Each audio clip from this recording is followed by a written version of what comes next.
Hi everyone! Why am I wearing a tie, you ask? Well, you're about to find out. How many of you guys know how to tie a tie? Ladies, you included. Now for the ladies in the room, you may be thinking to yourself how tying a tie is an absolutely useless skill to a lot of females. But it is more important than you think. You may be required to wear a tie for a job one day, or it may be a fun fashion statement that you can try out once you learn how to tie a tie today. Also for women, tying a tie is a lot of fun because it is a way to take initiative and show the men how it's done. Because believe it or not, a lot of men don't know how to tie their own ties. Today I'm going to show you how to tie a tie in 6 simple steps. In just a couple of loops and crosses, you will have a perfectly precise tie that can be easily worn. First, you're going to need a few things. You are going to need a tie. This tie I have here is a larger one. It is very long. You are also going to need a collared shirt, preferably, especially when you're learning, and an iron, which I do not have today, as you can tell by my wrinkly shirt and my semi-wrinkly tie.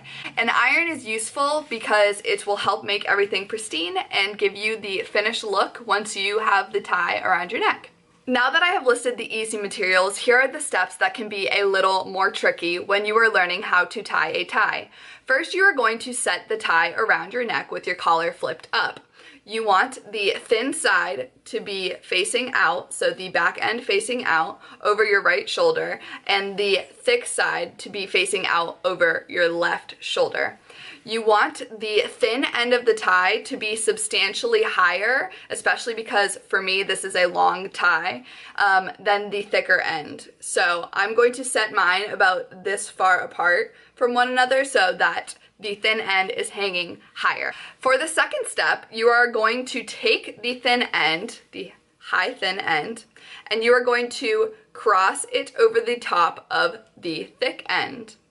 You are then going to take the thick end, this is the third step, and you make sure that this is centered and flip this over the top like so. So the nice part of the tie should be facing out. You want to keep it as close to the nape of your neck as possible in order to effectively have a finished tie. You are then going to take, this is the fourth step, you're going to take this part of the tie, the thicker end, and you are going to loop it around so that it is up by your face. So you should be able to do this with the tie. The outside of the tie should be facing away from your body. You are then going to take the pointy end of the tie and you are going to feed it through the little loophole that you have made for yourself. This is the 5th step.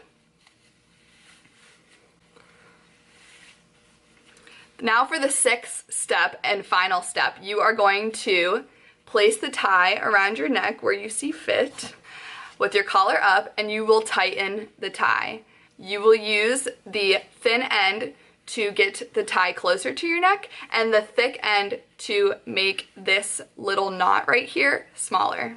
You will then be able to get yourself situated with your tie. So you will take the small thin end of the tie and lastly tuck it into the little loophole behind where the tag is. You will clean up around your neck and make sure everything looks pristine and nice. Now that you have learned how to tie a tie, you are able to help a friend in need if the time or occasion ever arises. Being able to tie a tie is proper etiquette and demonstrates more than skill, it demonstrates good manners. It is a simple process that is useful to everyone, and many people today still do not know how to do it. After all, there are 177 different ways to tie a tie. This is just one of them, the simple knot. An average of 15,000 people learn how to tie a tie each day. You are now part of that statistic. Have a good day, everyone.